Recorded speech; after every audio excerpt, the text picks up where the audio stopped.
Hey, how's it going, everyone? Just back again with another of the sequence of the end times, and this is in Matthew 13.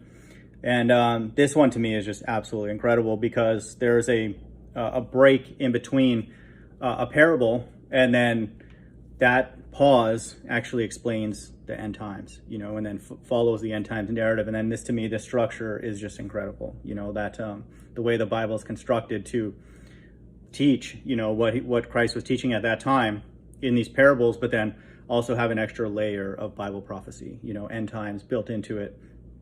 Absolutely fascinating. There's no way at this point for me that the Bible is constructed randomly and then that it's not true. It is. It's incredible. Only God could create this kind of a structure and then reveal it to certain people. This is amazing. Matthew 13:10. Then the disciples came to him and said, "Why do you speak to them in parables?" And he answered them, "To you it has been given to know the secrets of the kingdom of heaven, but to them it is not given.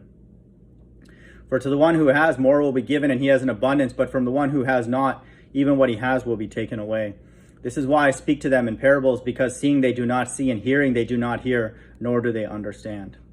Indeed, in their case, the prophecy of Isaiah is fulfilled that says, you will indeed hear, but not understand, and you will indeed see, but never perceive. For this people's heart has grown dull, and with their ears they can barely hear, and their eyes they have closed. Lest they should see with their eyes and hear with their ears and understand with their heart and turn, and I would heal them." And we all see this. If you're a flat earther or into any other truths or whatever, you can talk to people and they just won't get it. They won't talk about it. And so that's what's happening here, and just know that. So we're the lucky ones, and then that's an amazing thing that that God would choose us, to house certain truths. And so this whole section right here is talking about God's elect, and then how, like it says here in verse 16, "But blessed are your eyes, for they see, and your ears, for they hear." That's in verse 13, 16, 3, 6, 6, 6, 6. Blessed are your eyes, for they see. So this is talking about how the elect will see Christ return again, like in Acts 1, 10, 11, they're told. And so that's one reference to Christ's second coming and then salvation for God's elect. So that's always at the beginning of the sequence of the end times. And so verse 17, "For truly I say to you, many prophets and righteous people long to see what you see and did not see it, and to hear what you hear and did not hear it." So they were chosen. Christ is just reminding them, don't think that it's anything you did, it's just, that's just what it is. And then so they will have an understanding of that fully. Verse 18, "Hear then the parable of the sower. When anyone hears the word," this is an explanation how the elect are different than the other groups that are out there in the world. "When anyone hears a word of the kingdom and does not understand it, the evil one comes and snatches away what was sown in his heart. This is what was sown along the path. As for what was sown on rocky ground, this is the one who hears the word and immediately receives it with joy. Yet he has no root in himself, but endures for a while. And when tribulation or persecution arises on account of the word, immediately he falls away." So that's language that is described the elect going through tribulation. And then Christ returns after the tribulation period, but prior to wrath, because the elect do not experience wrath. Okay. And then those wrath are plagues to identify the rest of God's right-hand side through the Great Tribulation period where Moses and Elijah are prophesying. So just know that. Verse 22, "And as for what was sown among thorns, this is the one who hears the word, but the cares of the world and the deceitfulness of riches choke the word, and it proves unfruitful." Verse 23, "As for what was sown on good soil, this is the one who hears the word and understands it." You have to understand what's going on. "He indeed bears fruit and yields, in one case 100-fold, another 60, and another 30. And so that's God's elect. Okay. They understand what's going on, and then for people who understand the numerology, that's 1323. That's 36. That's in the last days that they're going to hear the word and understand it. They're being woken up everywhere, God's elect, worldwide, by God himself. Just know that. It's not the work of man or anything like that. So just know that. I'll read 23 again. "As for what was sown on good soil, this is the one who hears the word and understands it. He indeed bears fruit and yields, in one case 100-fold, in another 60, and in another 30. So that whole section is talking about God's elect. Okay. So now, after the sequence, there's going to be a time of distinguishing two groups of people: God's left-hand side and then the mixed multitude. And then that's why Christ now is segueing into the parable of the weeds. "He put another parable before them, saying, the kingdom of heaven may be compared to a man who sowed good field in the seed. But while his men were sleeping, his enemy came and sowed weeds among the wheat and went away. So when the plants came up and bore grain, then the weeds appeared also.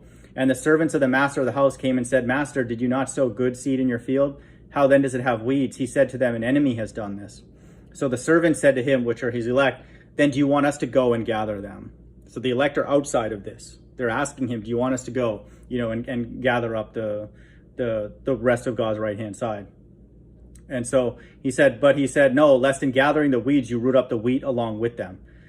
Let both grow until the harvest, and at harvest time I will tell the reapers, which are the angels, gather the weeds first and bind them in the bundles to be burned, but gather the wheat in my barn. So it says, gather the weeds first and bind them bundles to be burned. They're not going to be burned yet, and that's going to be explained later. But gather the wheat into my barn. That is the rest of God's right-hand side who are given white robes, but they have to go through the Great Tribulation period. But then they're going to then be in Christ's barn. They're going to be safe before the burning happens. That's when Christ returns with his elect and just destroys everything. The Bible says you could count the number of trees a child could count the number of trees that are left. That's how much God is just going to annihilate the whole earth. And so just know that. So first we have the elect, and then we have a description here of God's right-hand side, what's called the mixed multitude, and so they're from all nations, and then they refuse the mark of the beast during this time where it's essentially going to be forced, and then I believe that it's going to be forced because of these sores in Revelation 16:2.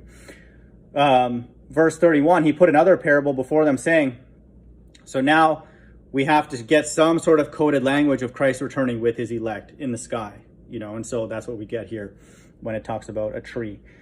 He put another parable before them saying, the kingdom of heaven is like a grain of mustard seed that a man took and sowed in his field.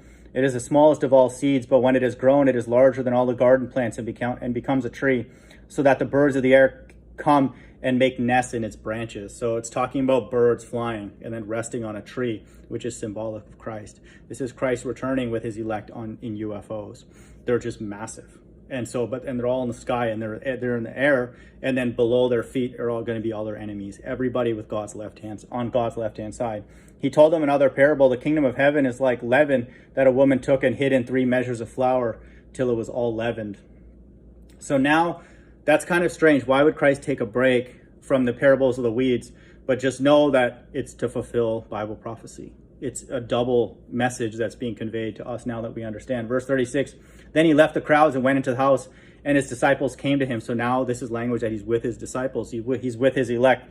Explain to us the parable of the weeds of the field. He answered, the one who sows the good seed is the Son of Man. The field is the world, and the good seed is the sons of the kingdom. The weeds are the sons of the evil one, and the enemy who sowed them is the devil. The harvest is the end of the age, and the reapers are the angels. Just as the weeds are gathered and burned with fire, so it will be at the end of the age. The Son of Man will send his angels, and they will gather out of his kingdom all causes of sin and lawbreakers, and throw them into the fiery furnace. This is here on earth. In that place there will be weeping and gnashing of teeth. That's here. These are bodies. Then the righteous will shine like the sun in the kingdom of their Father. Here, he who has ears, let him hear. And so Christ now is talking about a time when he's returning, like it says here, he's with his disciples and his angels. And they're just going to burn everything, and everybody on the earth is going to have the mark of the beast. And so just know that. And so that's the sequence of the end times. And then the last reference is the kingdom, and then you have many other parables right afterwards that go into the kingdom. The parable of the hidden treasure. The kingdom of heaven is like a treasure hidden in a field, which a man found and covered up. Then in his joy, he goes and sells all that he has and buys the field. So a person's desire to go into the kingdom should outweigh any material gain that they have here on earth. They don't care. It's just garbage, nonsense, okay? And that's the attitude that we have in these days, because it is actually garbage.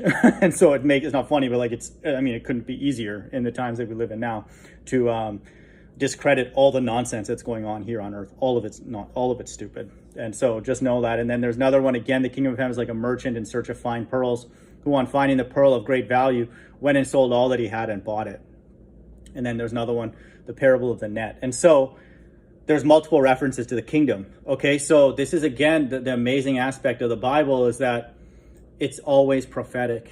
It breathes prophecy. Okay, that's why in the end times that those people who have the testimony of God have to have the spirit of prophecy, because then they won't truly understand Christ's words. They'll just think that he's talking about, like these weeds and stuff, and then all that. But it's talking about the end times, and then the way the end times is going to happen in a very, very specific sequence, and then who's involved. you know, and then what its purpose is.